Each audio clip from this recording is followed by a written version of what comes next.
지금은 땅값도 많이 오르고 신식 도시가 들어섰지만 제가 살던 시절에는 그냥 평범한 서울 근교의 동네였습니다. 저희 집은 근처 대학가에 있는 단독주택이었는데 한옥 모양 건물이라 동네에서 조금 유명한 집이었습니다. 이 정도만 듣고도 제가 누군지 알거나 어느 동네를 말하는지 눈치채실 분들도 있겠네요. 아무튼 저는 그 집의 장남으로 동네에서 유명한 사고뭉치였는데 결국 노는데 정신이 팔리다 보니 대입에 실패하고 말았어요. 아버지 없이 자란 놈이 학벌도 안 좋으면 세상 어디다 쓰겠냐는 어머니의 말에 정신 차리고 재수까지 했지만 결과는 썩 좋지 않았습니다. 군대를 다녀와서도 별로 할 일 없이 지내고 있었는데 어느 날 어머니가 여권이랑 비행기 티켓을 저에게 내미시더군요. 무슨 일인가 했는데 아버지가 생전에 친했던 친구분을 통해 유명한 곳은 아니지만 외국에 있는 대학교에 입학 수속을 밟아놨다고 거기 들어가서 딱 4년만 고생하고 졸업장만 받아오라고 말하시는 거예요. 제가 그동안 어머니 속을 많이 썩였나 싶기도 하고 사실 어머니 모양새가 이 학교를 가지 않으면 거의 저를 밖으로 내쫓아버리겠다는 모양새여서 그렇게 호롤단신으로 유학길에 올랐습니다. 앞으로의 새로운 생활을 기대하면서요. 부끄러운 이야기지만 사실 결과는 그렇게 좋지 않았습니다. 첫 해에는 그나마 마음 잡고 공부를 하려고 했는데 공부를 잘하던 사람도 아닌데 갑자기 외국에 나가 다른 나라 말로 공부를 하라니 아주 고역이더라고요. 그런 힘든 시기를 보내는 건 저만이 아니었는데 학교에도 저같이 최종 학력을 위해 들어온 한국 친구가 있었습니다. 둘이 죽이 잘 맞기도 하고 해서 외국에서도 동네방네 사고를 치고 다니기 시작했는데 결국 학교에서 제적을 당하고 말았습니다. 두려워서 어머니께는 말씀도 못 드리고 이러고 저러고 있다가 결국 체류기간이 끝나버려서 몰래 귀국했어요. 집 앞에 도착했는데 어머니가 날 보면 보고 싶었다고 좋아하실까? 아니면 정말 어디에다 넣어둬도 똑바로 하는 것 하나도 없는 한심한 놈이라고 욕을 하실까? 이런저런 생각에 집 근처 전봇대 뒤에서 들어갈까 말까를 한참을 고민하고 있었습니다. 그러면서 시간을 보내고 있는데 골목 어귀에서 여자들 웃고 떠드는 목소리가 들리더라고요. 탈리안 같은 성격은 어디 버리질 못하는지 들려오던 목소리 쪽으로 고개가 절로 돌아갔습니다. 근처 대학교를 다니는 여대생으로 보이는 한 무리의 여자들이 삼삼오오 모여서 지나가더라고요. 그 중에 키가 옆에 있는 다른 여자들에 비해 조금 작지만 그 여자들 무리 중에서도 얼굴이 제일 예쁘고 몸매는 그 중에서도 단연 돋보이는 여자와 눈이 마주쳤습니다. 그녀는 저를 조금 이상한 눈으로 쳐다보면서 지나갔어요. 그도 그럴 것이 전봇대 뒤에 웬 남자가 몸통보다 커다란 캐리어를 들고 우물쭈물대는 모습이었을 테니 의심 가는 건 당연한 거겠죠. 여자들이 지나가니 저도 모르게 고개가 따라갔는데 이 여자들이 한 명도 빠짐없이 전부 다 우리 집으로 들어가는 게 아니겠어요? 그래서 이게 무슨 상황이지? 하는 생각이 들었습니다. 더욱 더 혼란해진 저는 집 대문 앞에는 발도 못 붙이고 계속 전봇대 뒤에서 무슨 상황인지 파악하느라고 가만히 있었죠. 그런데 얼마 안 있어서 경찰이 오더라고요. 수상한 남자가 집 앞에 서 있다고 신고를 받고 왔다고요. 경찰에게 저 여기 사는 사람이라고 이 집 아들이라고 설명을 드렸는데 믿지를 않아서 결국엔 현관문 초인종을 누르게 되었습니다. 어머니는 식당에 일려갔을 시간이라 없을 터이니 결국 아까 그 조그만 여자가 나와서 경찰에게 저 사람이 맞다고 수상한 사람이라고 하더라고요. 그렇게 경찰서까지 다녀와서 어머니에게 연락을 드리고 귀를 꼬집힌 채 질질 끌려 집까지 왔습니다. 거실에서 무릎을 꿇고 앉아 혼나고 있는데 여자들이 한 명씩 번갈아 가며 나오면서 저를 흙을 틀고 보더라고요. 한참을 혼내다가 그래도 자식이기는 부모 없다고. 어머니는 얼마나 힘들었으면 거기서도 그랬겠냐며 차라리 잘 됐다고. 손이 모자라서 힘들었는데 엄마 하는 일이나 도우라고 하더라고요. 우리 집에 있는 저 여자들은 뭐냐고 물었더니 여자 혼자 몸으로 자식 새끼 외국에 보내놨더니 학비에 너무 힘들어서 제가 없는 동안 빈 방을 하숙집으로 돌리고 계셨던 것이었습니다. 여자 혼자 사는 집이라 처음에는 남학생들을 받았었는데 매일 술에 취해서 행패 부리고 그러는 대학생들을 어머니 혼자서는 감당을 못하시다가 다 내쫓아버리고 여대생들만 받게 되었다고 하셨습니다. 제가 쓰던 방도 이미 여대생 중 한 명이 차지한 상태였고 저는 다락방 신세를 지게 되었어요. 여자만 사는 하숙집에 남자가 들어와서 불편해하는 학생들을 위해 어머니는 2달치 방세를 깎아주는 조건으로 여대생들을 설득했습니다. 그 최고가 작은 여자가 저를 몹시도 불편한 눈으로 쳐다보고는 제가 쓰던 방문을 열고 들어가더군요. 저도 너무 화가 났습니다. 저 여자 때문에 경찰서도 다녀오고 심지어 제 방까지 빼앗긴 꼴이었으니까요. 덕분에 하숙집 손해를 많이 봤다며 식당 일을 도우게 되었죠. 아무튼 그렇게 5명의 여대생들과 동거 아닌 동거를 시작하게 되었습니다. 그래도 왕년에 여자 꽤나 올려본 저였던지라 같이 사는 여대생들하고 친해지는 건 문제도 아니었습니다. 오히려 여자들하고 같이 살게 되니 좋더라고요. 어디 멀리까지 안 가도 젊고 예쁜 여자들이 항상 집에 있고 친해지다 보니 술도 자주 마시고 무슨 일이 있을 때마다 저를 불러서 도움을 요청하는데 애인이 5명이 동시에 생긴 것 같은 기분이 들었습니다. 무더운 여름 때였는데 마당이 딸린 주택이다 보니 거기다가 자리를 깔고 술도 자주 마셨습니다. 미녀 여대생들과 마시는 술은 무엇보다 값진 추억이었어요. 그녀들이 여름이라 옷들도 시원하게 입고 있노라면 고개를 둘 곳을 찾지도 못할 정도로 어디를 봐도 숨이 턱 넘어갈 만큼 여자들에게 둘러싸인 환경은 남부러울 것 없었죠. 그런데 단 1명. 저를 보고 경찰을 부른 그 여자와는 도무지 친해질 수 없었습니다.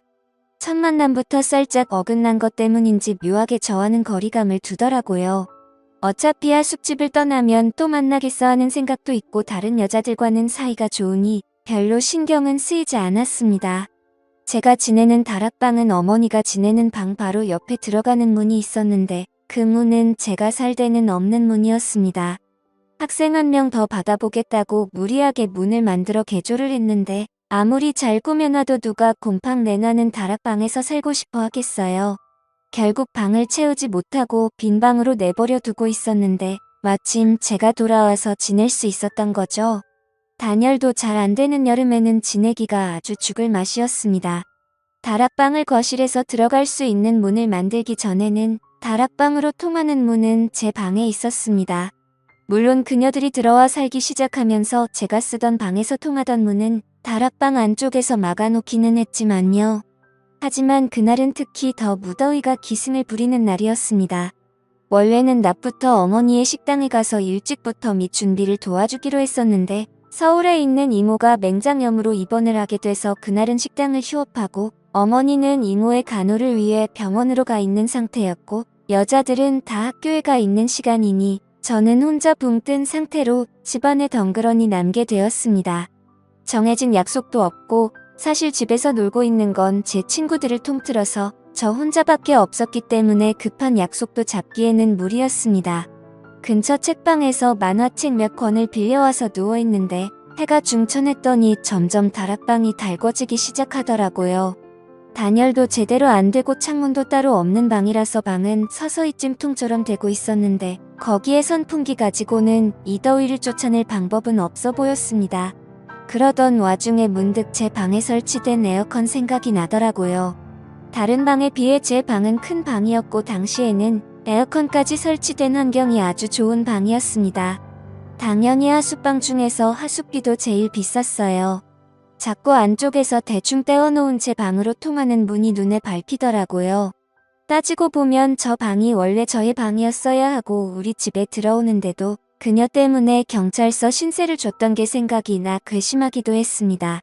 그녀도 지금 학교에 가 있고 평소에도 여자들의 스케줄을 꿰고 있던 저는 다른 여자들도 5시가 돼서야 집에 돌아온다는 게 생각이 났습니다. 원래의 방주인이 잠깐 방을 사용하는데 별 문제가 있겠어? 라는 생각에 그 길로 공구를 챙겨와서 문을 대충 떼어놓은 못들을 전부 다 뽑아버렸죠.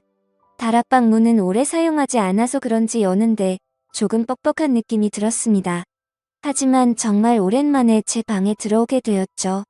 제가 쓰던 침대는 여자 느낌이 물씬 나는 분홍색 이불로 교체되어 있었지만 제가 쓰던 책상이나 서랍장은 전부 다 그대로였습니다. 이 여자는 에어컨을 언제부터 틀어놓은 건지 방은 이미 제가 들어갔을 때부터 시원해 있었어요. 푹신한 침대가 눈에 들어왔지만 그래도 흔적이 남기 쉬울 것 같아서 바닥에 자리를 깔고 누웠습니다. 빌려온 만화책을 바닥에 엎드리다시피 누워보고 있는데 지상 낙원이 따로 없더라고요. 그리웠던 제 방의 에어컨까지 시원해 있으니 다락방으로 돌아가고 싶다는 생각이 들지 않을 정도였어요. 그 안락함에 취해버린 건지 어느덧 저는 잠에 들고 말았습니다. 현관문이 열리고 집 안으로 여자들이 돌아오는 소리에 놀라서 잠에서 깨버렸는데 너무 당황한 나머지 어쩔 줄은 모르고 있다가 그대로 침대 밑으로 굴러들어가 버렸어요. 침대 밑에 숨어서 심장은 터질 듯이 뛰고 있는데 지금 생각해보면 여자들이 돌아온 걸 깨달았을 때 얼른 다락방 문을 통해 들어갔어도 되지 않았겠나 싶은데 절대는 없는 거니까요. 만약에 문이 삐그덕거리는 소리에 제가 들어왔던 걸 눈치채면 가뜩이나 사이도 안 좋은데 방에 몰래 들어왔다는 낙인이 찍히고 어머니가 하는 하숙집 사업도 망할 수도 있지 않겠나 싶어서 침대 밑에서 숨죽여 상황을 지켜봤습니다. 그녀가 방으로 들어왔는데 정말 심장이 터질 것만 같은 기분이 들더라고요. 너무 빨리 뛰어서 밖에서 들리지 않을까 하는 걱정도 되었는데 다행히도 그녀는 제가 침대 밑에 있는 걸 눈치채지 못한 것 같았습니다. 한참을 침대 밑에 누워있으니 몸이 뻐근하고 불편했지만 저와 어머니의 미래를 위해 숨어있는 걸 포기할 수는 없었습니다. 그 와중에 또 남자라고 침대 밑에서 그녀가 뭘 하고 있는지 너무 궁금하더라고요.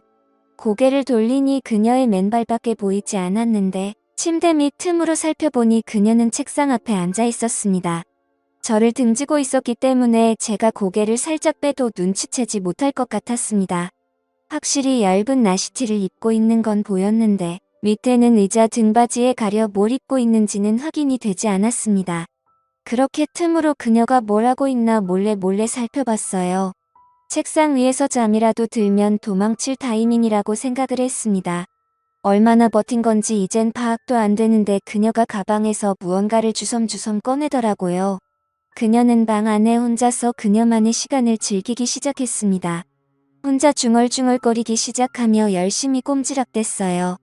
그녀가 중얼대는 이야기를 들어보니 저는 참을 수가 없었습니다.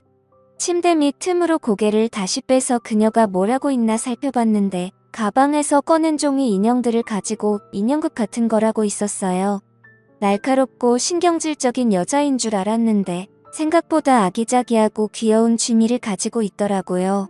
공주님이 어쩌고 왕자님이 어쩌고 하는데 그녀에게선 전혀 찾아볼 수 없던 이미지였기 때문에 저도 놀랐습니다.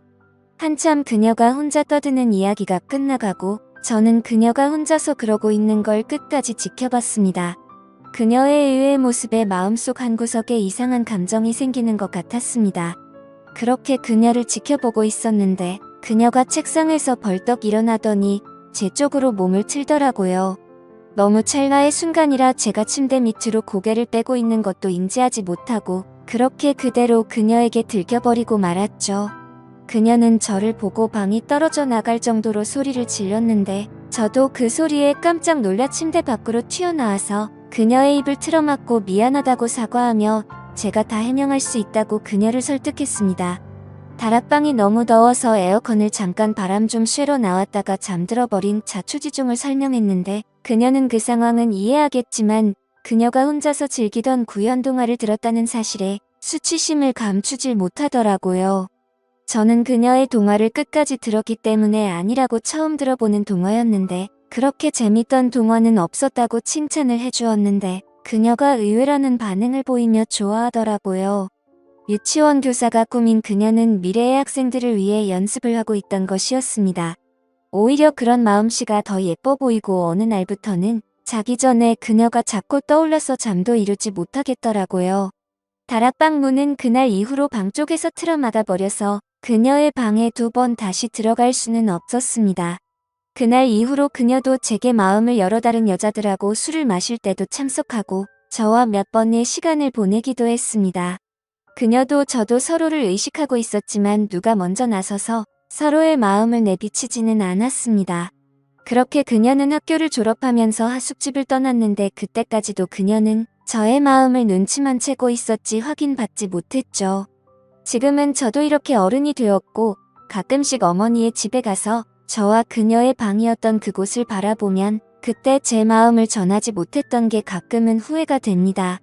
지금의 아내와는 아무런 문제가 없지만 제가 그녀에게 제 마음을 일찍 말했더라면 제 옆에 있는 사람이 다른 사람일 수도 있지 않을까? 하는 생각을 하면서 이만 사연 마치겠습니다. 오늘의 사연은 여기까지네요. 긴 사연 끝까지 들어주셔서 감사합니다. 구독과 좋아요 잊지 말아주세요.